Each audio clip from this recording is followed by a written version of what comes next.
আমারই লেখা বই চেতনার আলো থেকে নেওয়া আজকের কবিতা বিচারের বাণী সত্য হয়।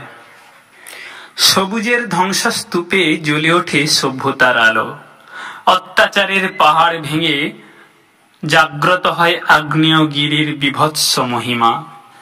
মরীচিকার বুক চিরে জলের সন্ধানে ধ্বংস হয় প্রাণবন্ত স্বপ্নগুলো, তবু সূর্য জলে চাঁদ ধার করে আলো।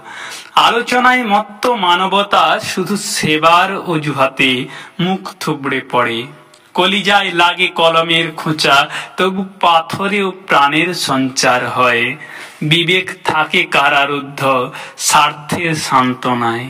গভীর অন্ধকারে জোনাকির আলো জ্বলে ক্ষুদ্র পৃথিবীর বুকে ভোরের আহ্বানে।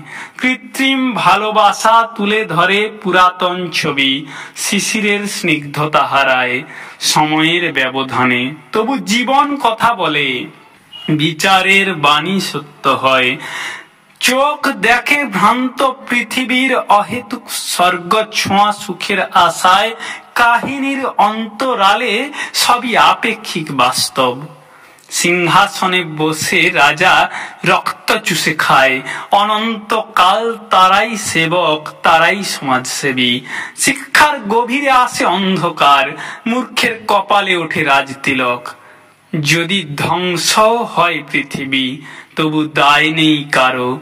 প্রতিবাদীরা বোকা হয়, ধোঁকা থাকে জীবন্ত, তবু ঘুচবে বর্বরতা কংক্রিটে ঘষা খেয়ে।